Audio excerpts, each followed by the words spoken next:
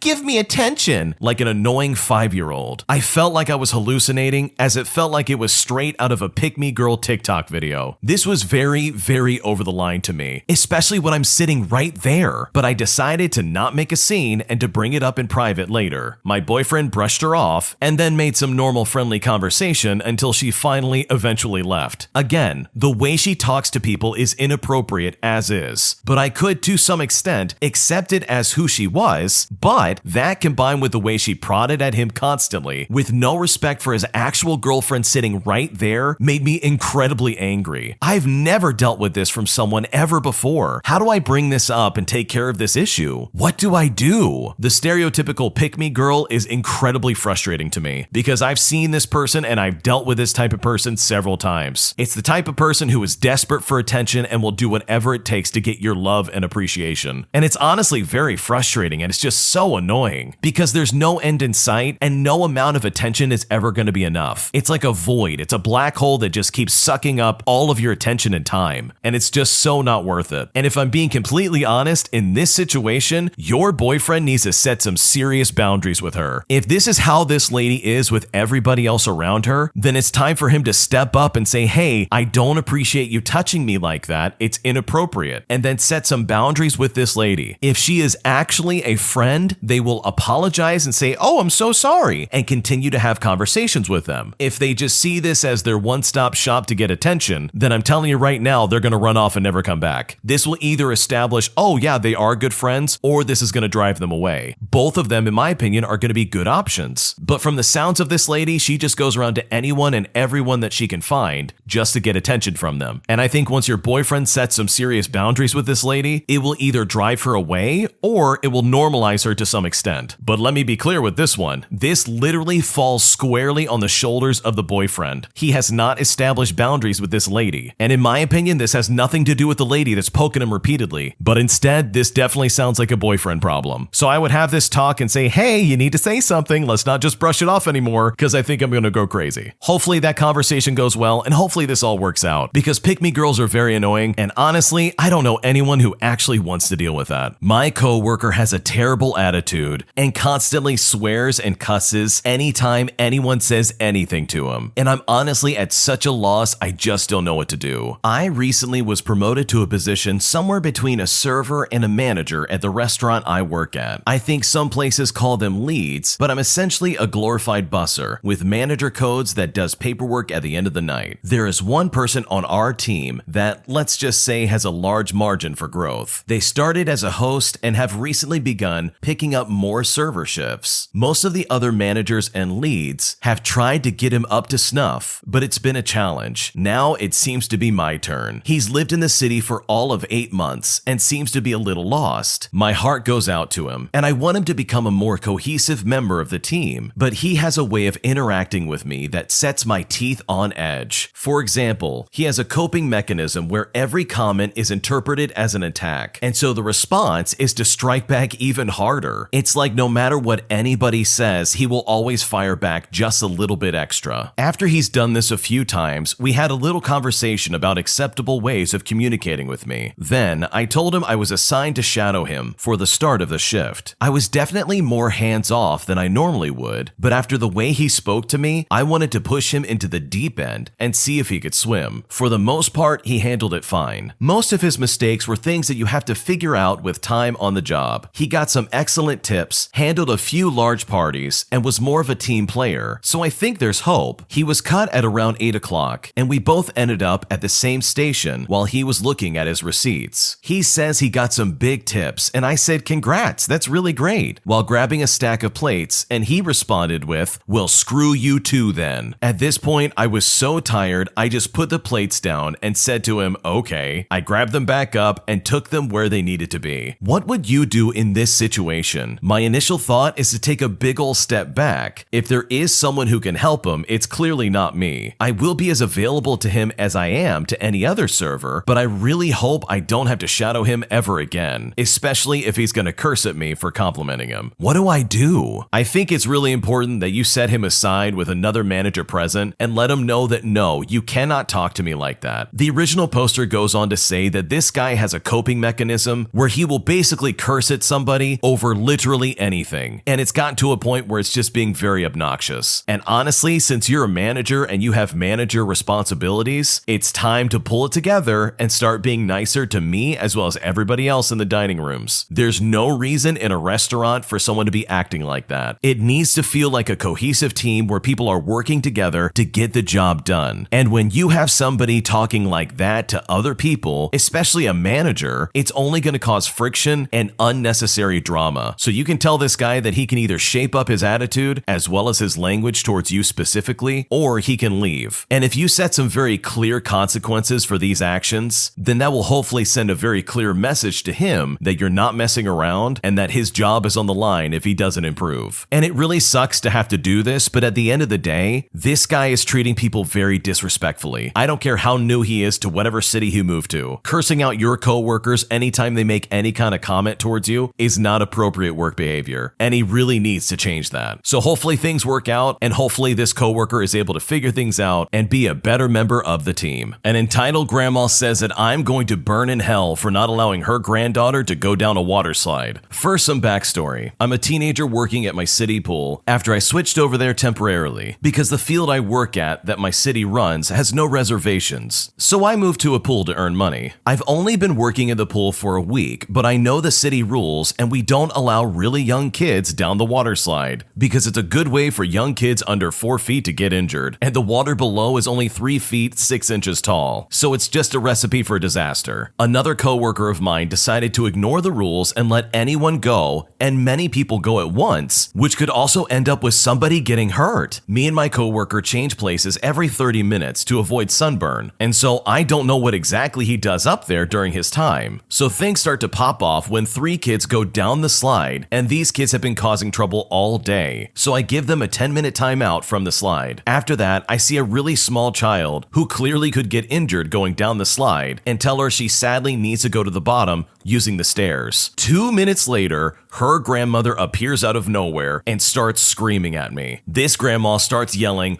"Why do you think you can talk to these kids like that?" I say, "Ma'am, I'm not sure I understand." Then this grandma gets up in my face and says, "You can't yell at kids, you sob, and my granddaughter deserves to go down that slide." I try to speak calmly as I say that no ma'am, she can't, and it's not my rules to dictate who and who cannot go down the slide. I'm only following the rules that I was told. This did not make this grandma happy, as she said, "We paid to come here and she went down the slide before. You're hot and confused. Please, let her go." I looked at her confused and said, "Ma'am, I feel fine. I'm not confused. Now, like I said before, she can't go. And also, I was not yelling at any kids. But since you brought it up, those kids have been causing problems all day." And before I could continue, she interrupts me and screams loudly, "No, you're not. I've seen you yell at them for no reason, especially my granddaughter. You need God in your life, and even then, he will send you straight to hell."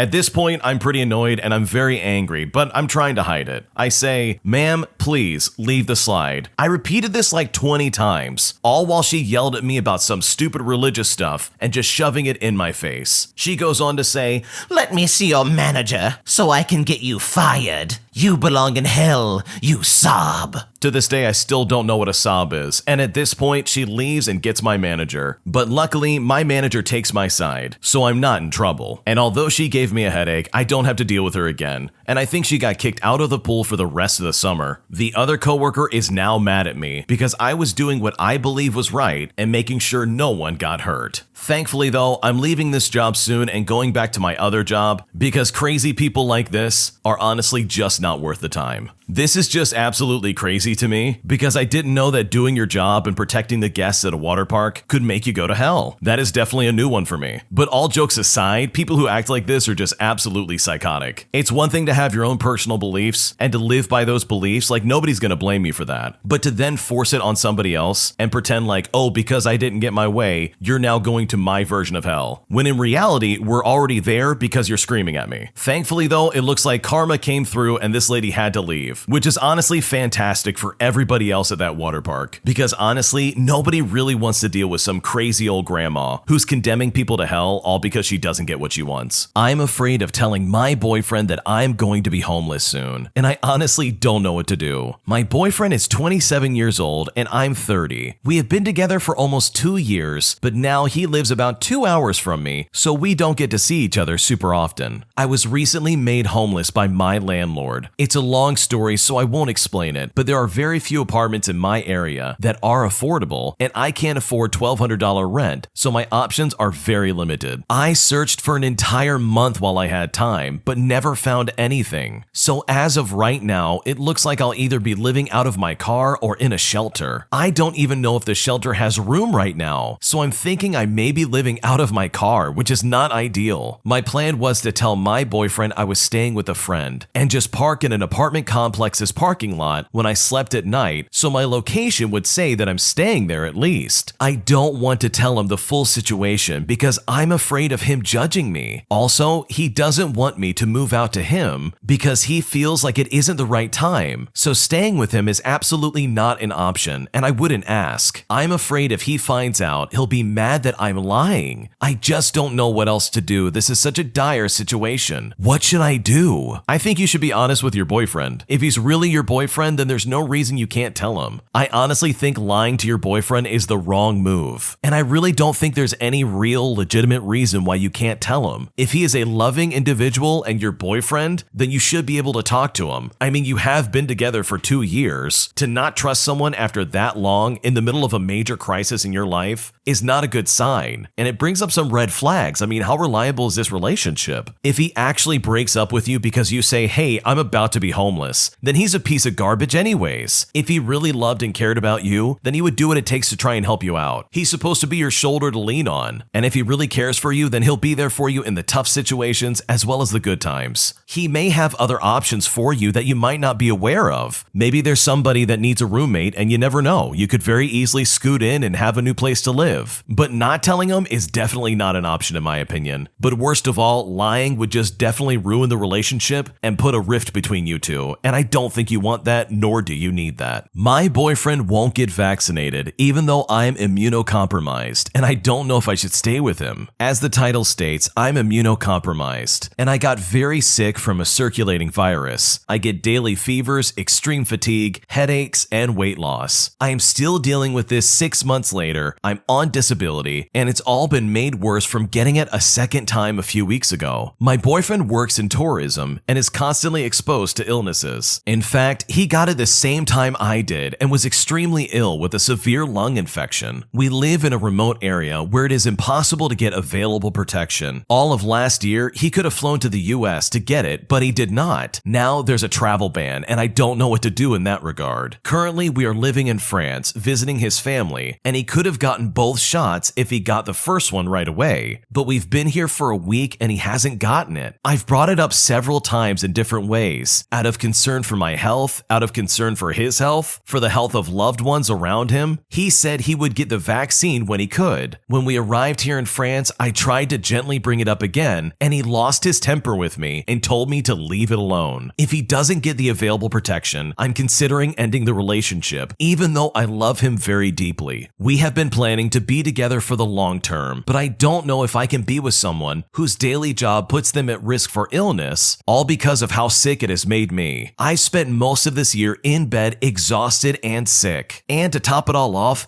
I am an extremely active person under normal circumstances, and I am honestly terrified that this might happen again and again. What should I do? In my opinion, this is a big red flag. This guy deals with tourists from all over the world, and he's not vaccinated to try and help protect himself or you. And I think it's safe to say that he does know that you're immunocompromised. So getting sick is very easy for you, which really makes it seem like he's not getting this vaccine because he doesn't want to and he just doesn't care, which is really not okay. If he loved you, he would get this vaccine so he can prevent you from getting sick. For context, both of these people are in their late 30s, if not early 40s. So it's not like he can't be educated on this subject matter and see the benefits that'll be provided to him as well as his girlfriend. With all things considered, I really don't think it's an irrational thing to say, hey, I might need to step away from this relationship if he's not willing to take the steps to protect me. Like, this is not some casual thing, this is a life-threatening situation for you. And if he is not taking that seriously, just imagine your life married together potentially in the future. What else is he not going to take seriously and completely disregard? Is he only going to care about your health when you're in the hospital and wish he had done something sooner if you get sick? That's unacceptable in my opinion. So yeah, I think you definitely need to have another conversation with him. And depending on how that goes, I think your plan of leaving him might be something to consider, because your health is very important. And the last thing you want to do is compromise that with someone who just simply doesn't care. My dad is incredibly toxic, but my mom is completely oblivious to it, and I don't know what to do. For context, today is my birthday, and my mom and I prepared everything for the guests later on. Also important to note is that my mom just got back from the hospital on Sunday and needs to take a lot of breaks in order to get things done. I too am handicapped at the moment due to a surgery on my wrist, so things for me right now are also a little tricky. My father came home from work, wished me a happy birthday, and went downstairs. But only short after that, he barged back into the living room where my mom and I were relaxing after spending the entire morning and afternoon setting things up and getting things prepared. He started off by telling us that he told my younger sister that it's important to really cut down cardboard boxes so they fit into the bin. He then accused my mom of being lazy for not cutting down the boxes, even though she is clearly the only one who does the most cleaning and cooking, all while he sits on his butt after work and doesn't even lift a finger to help her. He then said something along the lines like, "Why didn't you do it? Are you too lazy or something? Nothing gets done around here and I'm sick of it." Then he barged back outside and probably left. As a side note, this is not the first time something like this has happened. Every time I get into an argument with my father, he belittles me and in general says some really hurtful things. He is also the reason, by the way, that my older sister cut contact to my father a couple of years ago. And honestly, I just don't blame her. But my mom always comforts me after such an argument and mostly tells me that for living with my father, you need to have a thick skin. My mom really needs harmony and does everything to prevent fights and arguments. But I am honestly at such a loss here, and I don't know what to do, since divorce is not an option for my mom and the rest of the family is just not around because of him. What should I do? It seems like this is something your mom has been putting up with for a very long time, and she made the choice a long time ago to put up with such a toxic person who's clearly harming pretty much everyone around him, but she can't fess up to it and own up to it. Like, this really seems like an abusive relationship, and unfortunately, you really can't change anything at this point. The original poster in this situation is 23 years old, and that's a long time for someone to be married to somebody and willingly allowing yourself to be put through that. It's such a shame, and honestly, your mom doesn't deserve this. From what you've described, it sounds like your mom is a really nice lady. She just unfortunately has a husband who's very toxic and can fly off the handle pretty quickly from what it sounds like. This also leads me to believe that she's doing this and allowing this behavior to happen as a survival instinct.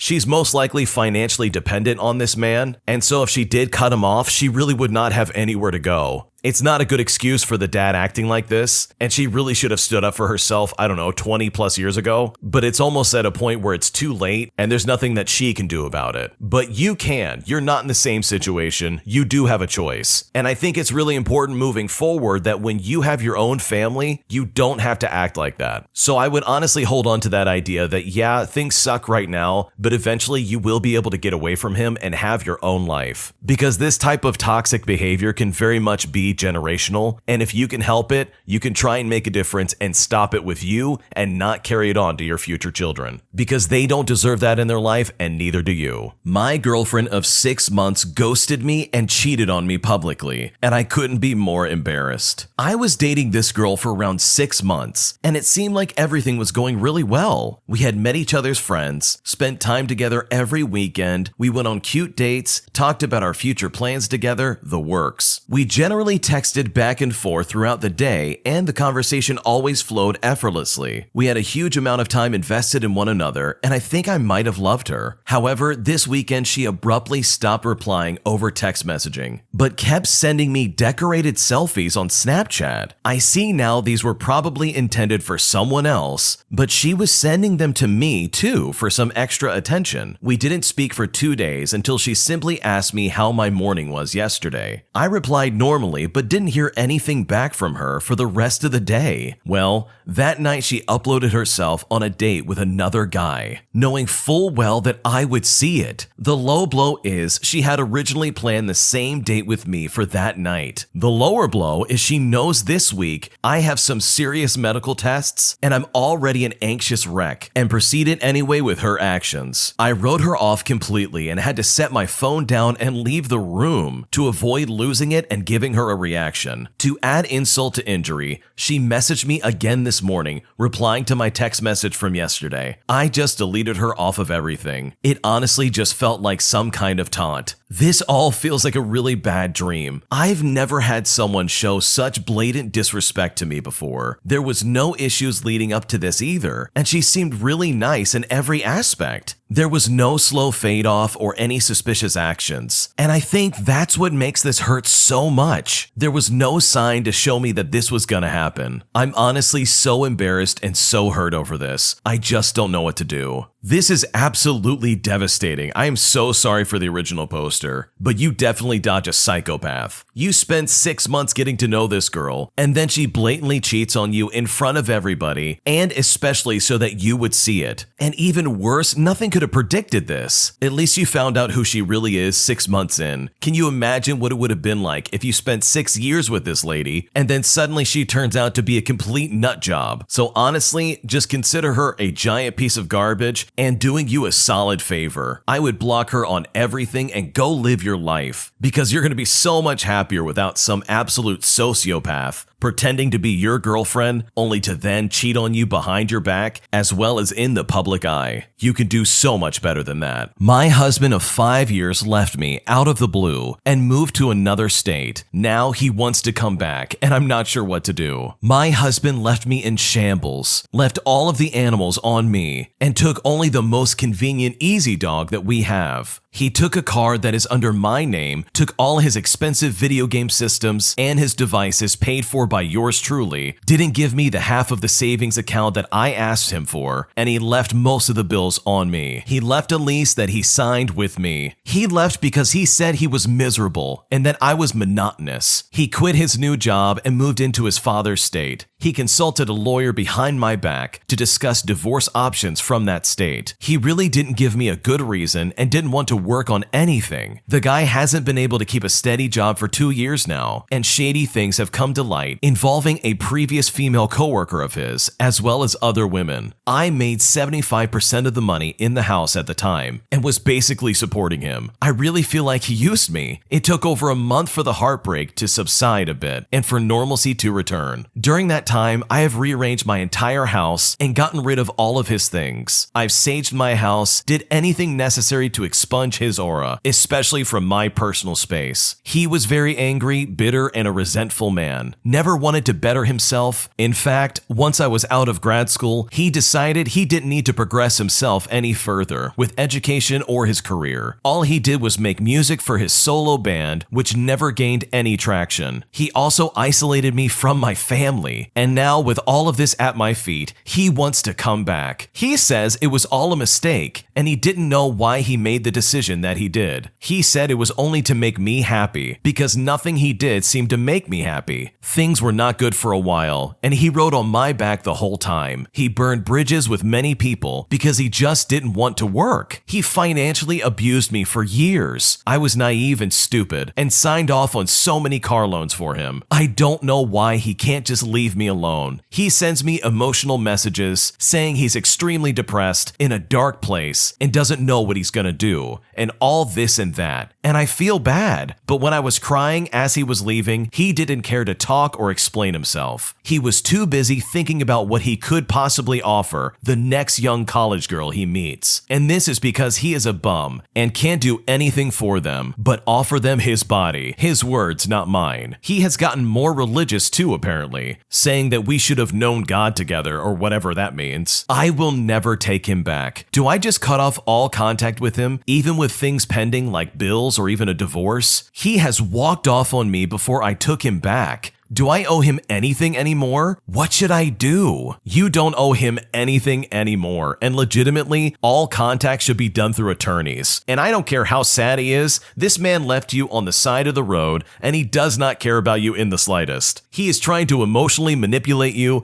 and get it so you can bring him back in. Because chances are, I'm willing to bet he has no place to go, and all the people he thought he could just sleep around with have probably kicked him to the curb, similar to what he did to you. And you don't need that in your life. You don't owe him a single thing. I would personally, if I was in your shoes, block all contact, get a lawyer, and call it good. And if he keeps contacting you, let your attorney know. This is just straight up harassment at this point, and honestly, you do not need this in your life. Today, I messed up by flooding my basement and desperately trying to figure out how to turn the water off. I was barely on time. Here's what happened. Yesterday, I messed up bad. It started off like a normal Tuesday. I made coffee, let the dogs out, and went to water my garden before the sun came up. I put some headphones in, and I moved the hose into position. I turn on the water, and after a moment, no water came out. I go to the spigot, and I hear running water. The water line in my crawl space for the outdoor hose must have broke. I can hear gallons just pouring out in the crawl space by the bucket load. I wish I had a Nest camera planted to capture the instant chaos of a 300-pound man bursting into a crawl space, just like the Kool-Aid Man,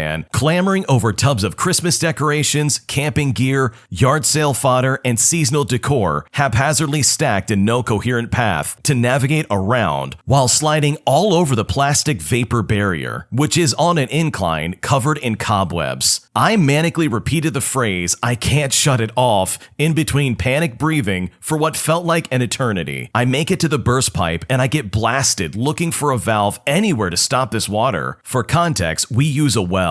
And I thought there has to be a valve down there to stop the water from the pump, but there was no valve, and I was super pissed when I found this out. After a moment of clarity while getting an impromptu shower in my crawl space, I finally thought to kill the power to the pump. I emerged from the basement soaked head to toe and covered in absolute filth from the home's dirt, dust, and ickiness. I fly like the gods to my power box and kill the power to the water pump, and then thankfully the water stops. I catch my breath as my wife consoles me, and I go inside to clean up. But oh wait, that's right, we don't have any water right now. So I decided I'll just have a seat and finish my coffee. And now we're stuck figuring out how to fix this busted pipe. What an absolute nightmare. I can confidently say that if I was in that situation, I would not know what to do. Hopefully if I lived in that kind of house, I would know what to do, but just from what you've described, I would be absolutely in trouble. So now would probably be a good time to figure out how to turn off the water in your house, just in case a pipe burst. Because if you don't know, you very well could flood your basement or the entirety of your house. My entitled extended family is threatening to disown my parents if I choose to marry my boyfriend, all because he's not a part of our religion. And honestly, I don't know what to do. I have been dating my boyfriend for 4 years, and we are pretty serious. We're speaking about getting engaged next year. I'm a 23-year-old female and my boyfriend is 25. His family practices a different religion than mine. I come from a pretty traditional family and a close-knit community who generally look down upon people marrying outside the culture. Despite this, my parents have been very supportive of my relationship, but my extended family have not. Recently, when I told my dad's sister and her husband about my boyfriend, they took it extremely badly. They spoke about how I and my parents would essentially be disowned from the extended family, and how if we told my dad's elderly father, he would take it so badly that it could cause him some severe health issues. I have no issue with being disowned personally, but I don't think I can be responsible for my dad losing his entire family and having no relatives to back him, all because of me. I know it's not my boyfriend's fault that my family won't accept him, but I feel as though my parents have sacrificed so much for me already, and I can't make them sacrifice their families and their communities too. My mom thinks I should break up with my boyfriend, and this absolutely breaks my heart. But if this is truly my only option, I would do it for my parents. What should I do? The fact that your extended family is being this toxic towards you having a boyfriend is really weird, and it really doesn't make any sense that they think that them disowning the family is somehow going to stop you from getting married to this man. Because if anything, it shows you who they really are. In case you're wondering, and I think you already know this, your extended family has absolutely no say in who you can or cannot marry. They don't get a say in that, you do. That is legitimately between you and your boyfriend. And from what you've described, your boyfriend is not a bad person. He just follows a different religion, which from the sounds of it, you're completely fine with. And honestly, if you and him are okay with having different religions in the same household, then who cares what anybody else thinks? I think if you really do love him, you should go ahead and marry him and not worry about your extended family, which by the way, are not very good people from what you've described. I personally would not want people like that in my family, constantly trying to have their thumb over what I can and can't do, especially in my own marriage. I mean, what is that all about? So yeah, I would not listen to your extended family and I would ignore them completely. And if they want to cut you off, then by all means live your life without them involved. I think you'll probably be happier without them. My best friend's boyfriend is trying to end our friendship, and I'm not sure what to do. I have a friend who we will call Jessica. That's not her real name. I have been best friends with Jessica since the 4th grade. Our relationship has only ever been platonic. No joke. We have hugged literally once throughout the course of our friendship, and that was maybe 2 years ago, after I was released from the hospital. Jessica has a boyfriend by the name of John. That's not his real name. They have seriously dated for about 3 years. At the start of that relationship, before things were exclusive, I attempted to connect Jessica with my cousin. It never really went anywhere, more than me sending her a picture of him and her asking a few questions. Last week, I got a message from Jessica's iPad calling me out by my name and threatening me for trying to help her cheat on him. Apparently, she had gone to work, leaving her iPad at home, and John decided to look through her messages, dating all the way back till before she was in a relationship with John. He has sent me threatening text messages, called my phone harassing me, and even blocked me on Jessica's phone and deleted me from her social media. To be honest, those things are annoying at best. I don't feel threatened by him really, or worried about the things he has said to me, but one thing in particular has really rubbed me the wrong way and caused me to have some semblance of concern. I would have expected my friend to unblock me on her phone and social media. Knowing her personality, I would expect her to be angry with him for taking her property and using it to harass her friend. This concerns me because it gives me the impression that she is afraid of him for some reason. It completely conflicts with her entire personality to see her so passive in this situation. One of the things that John is angriest about is the fact that at one point, I told Jessica that she deserved better after he had gotten irrationally angry with her son. Apparently, he saw those messages too. Jessica is a retired vet who works full-time with chemotherapy patients and takes pride in her work. John, on the other hand, is a convicted felon out on parole who sells trees and can't hold down a job. In my eyes, she absolutely does deserve better in several ways, especially with her current boyfriend. How do I show support to my friend and let her know that I'm concerned about her without pushing her away or putting her in more potential danger? What should I do? I think you really need to accept that she just might not be your friend anymore. You could reach out to mutual friends and see if they know anything, but despite knowing her since you were in 4th grade, it's likely she's going to put this guy before everyone else for a long time. All you really can do is be ready to help her when she does leave him. And based on what you're describing, I don't see that relationship lasting. He yells at her son, and it sounds like he has a short fuse, and he can't keep down a job. So I don't see this working out, to be completely honest. But if I were to circle back to one thing that the original poster said,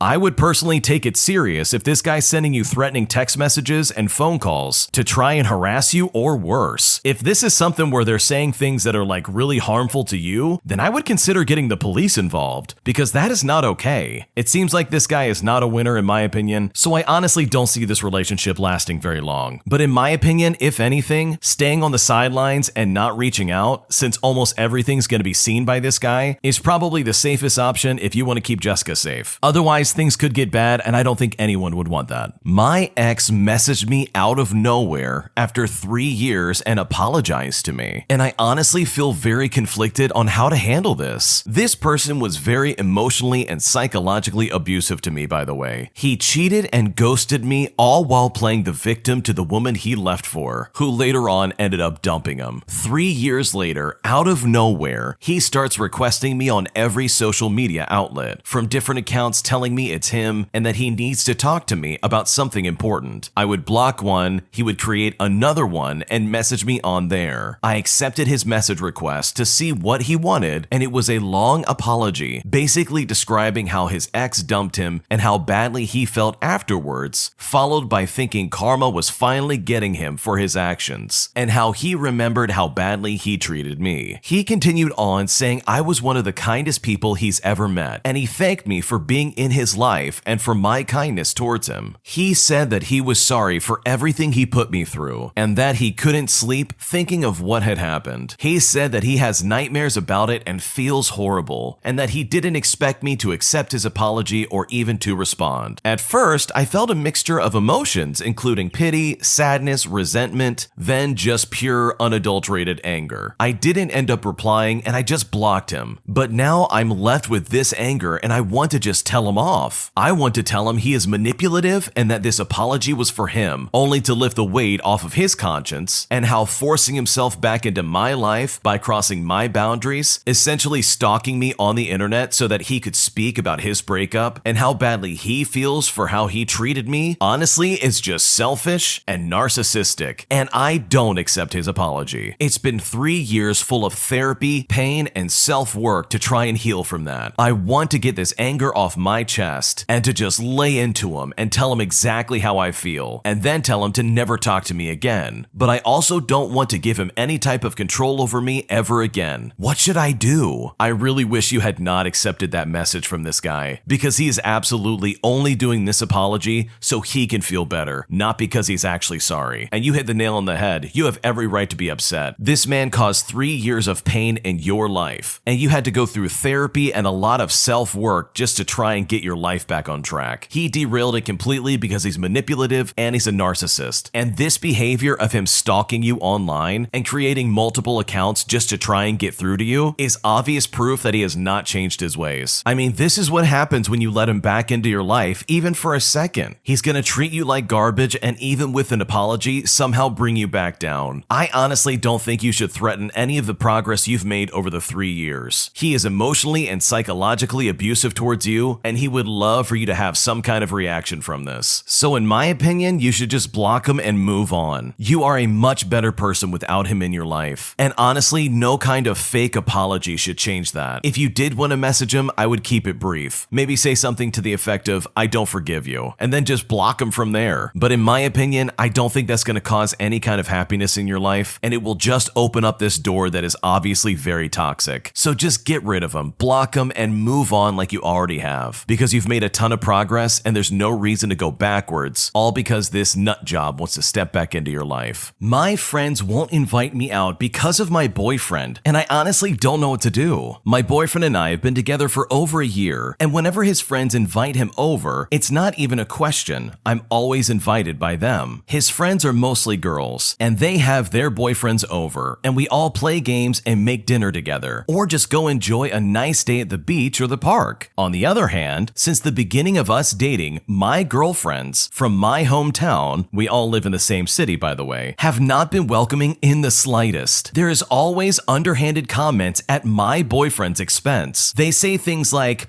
"We're just joking around," but I can tell at the end of the day, he's very uncomfortable and I'm overprotective, so the girls and I have gotten into multiple fights about them making fun of him. He has been so kind to them and has done so much to try and win them over. For example, he's taken one of the girls' car into the shop for 3 days, with him switching cars so they can go do whatever they need to do. My boyfriend also drives us wherever we want and doesn't complain because he wants me to have these friendships that I have had since I was in middle school. When they do invite me out, they always ask me to come along. I understand a girls' night every once in a while, but every single time this is asked, anytime this happens, he tells me to go, saying that he doesn't mind, but to be completely honest, I love to have him around as he makes everyone laugh, and I can't shake that his friends have been so welcoming as well as respectful of me, but I simply don't understand why the girls can't just do the same. Anything that we talk about doesn't change when he's around. If anything, the girls get dating advice from a male's perspective. This has caused me to pull away from them, which really makes me sad. But watching my boyfriend feel bad about himself because he can't figure out what on earth he's doing wrong just fuels me to feel disgusted to even think about giving them the time of day. Is there anything I can do to bring everyone together, or is this just another case of outgrowing your hometown friends? Your friends do not sound very nice, and I think you have it right. I can understand a girl's night out and you don't want the guys to come along, but it sounds like they don't want him around, period. And from the sounds of it, they don't have a solid reason as to why they don't want him in the group. Instead, they just resort to bullying and treating him like garbage, all at his expense, which is really not okay. I honestly don't blame you for feeling like you need to pull away. This behavior is incredibly toxic. It might be the case also where it's only girls that are really welcome in this specific group. It also makes me wonder if any of the girls in this group have a boyfriend. If they don't, then it kind of makes sense why they wouldn't want him along, but making fun of him is just not okay. There's also the other dynamic of the other group, which is definitely mixed between boys and girls, so it seems like anybody's really welcome. But if your boyfriend is the only person who's coming along and no one else brought their boyfriend along, then I can kind of understand why they're like, hey, maybe keep him at home. So there are a lot of perspectives to consider in this situation, but I think what you really need to consider is which one is true. Do your girlfriends really just hate him and want to make fun of him anytime he's there? Or is him being there disrupting a dynamic that they're used to having? I would maybe check in with them and see which one it is, and then try and go with it from there. So hopefully this gets worked out, you figure out the truth, and you're able to adapt accordingly, because losing friends that you've known since middle school would really suck, and hopefully this is just an easy solution. My boyfriend is intentionally causing me to lose sleep by waiting until I'm going to bed to start telling me a really long story, and this is getting so out of hand that I'm not sure how to approach this. I work long days, sometimes 12 plus hours, and while I also have to commute to work, I have to be up by 6 o'clock in the morning on the dot. In contrast, my boyfriend works 8 hours a day, and we live right by his work. He doesn't get up until 8:30, and he doesn't want to move. He likes living this close to work. Every night when I get home, we take it in turns to cook as well as to spend some time together. We spend most nights together, and we talk a lot every evening about our day. Then we zone out and watch TV, but still end up talking for most of that. I like to be in bed by 10 o'clock, as it takes me a while to fall asleep due to my busy day. On the other hand, he goes to bed at about 12 o'clock. I've told him when I'm tired and I need to go to bed and to not force myself to stay up longer. My issue is every time I say I'm going to bed, he then decides to start telling me a story, sometimes following me into the bedroom to carry it on. He also does this if I'm going out to meet a friend or if my friend or family member is picking me up. He will wait until it's exactly the time I need to leave or get the text saying, hey, they're outside, and then he starts telling me something. And worst of all, he will get offended if I cut him off or ask him to tell me the rest of that later. I've asked him time and time again to please not do this to me, even going as far as to say, I'm going to bed in half an hour. If you need to tell me a story or something important, please do it now. But despite all that, he will still remember something right before I'm about to go to sleep. He also goes to the bathroom the second I say I'm going to bed and takes like 10 minutes, so I have to wait to brush my teeth. So now to get around that, I have to go to the bathroom before I say I'm going to bed. Otherwise, I'll never get in there on time. Honestly, this is all stressing me out that he he won't listen to me. I feel like he's trying to get me to prove he is more important than my time or sleep or other people, and taking advantage of the fact that I'm a polite person. What do I do? Yeah, it definitely seems like your boyfriend is being very inconsiderate. Like he's not respecting your time or any of the stuff you need to do in order to get up on time to go to your job. You get up at 6 in the morning. That sucks. Meanwhile, he's sleeping in until like 8 o'clock and then rolling out of bed to get to work, which is right around the corner. Like it really isn't fair to lose your sleep all because of this. And also, anytime you're trying to spend time with family or friends, it's like he's trying to hold you back and prevent you from going, which is just really weird behavior. But I think putting your foot down and saying, no, I'm going to bed, please leave me alone. Or hey, I'm going outside, I'm leaving to see my friends. Something along those lines of making a very clear boundary of like, no, this is time that I need to spend doing X, Y, and Z. And when you set these boundaries, it'll essentially give you a good litmus test of if he's going to respect it or not. And it's really unfortunate that it looks like you've tried this in the past, but he's still not getting it. You could be petty and say, okay, you want to keep me up all night? I'm going to wake you up early. So right when you wake up at 6, wake him up at 6. Start telling him this long-winded story and ruin his sleep schedule. See how he likes it. All jokes aside though, everybody needs their sleep. And especially if you wake up early, this is just not something that can be feasibly worked through if you're just exhausted and so desperate for sleep. So hopefully this conversation goes well and your boyfriend learns to shut up when you're trying to get some sleep. I am thinking of breaking up with my partner because of his anger management issues. And even though he's in therapy, I think I want this to be done, but I don't know what to do. My boyfriend and I have been together for 3 years and live together. It's become pretty clear to me in the last year, probably longer, that he has anger management issues and does not have very much control over his reactions. He has yelled at me outside of our apartment, in the grocery store, and in front of friends and family. Most often, he's calling me a child and telling me to grow up, or he just starts saying that he wishes we could work as a team while refusing to give me any space to talk or pause the conversation. I'm an only child. I really like me time, and I can be avoidant and dismissive sometimes. I like to have a lot of space, so when we fight, I try to do whatever I can to exit the situation so I can regain some energy and come back when we're both feeling more clear-headed. But he follows me and will keep yelling even if I communicate that I need some space or that I'm going for a walk,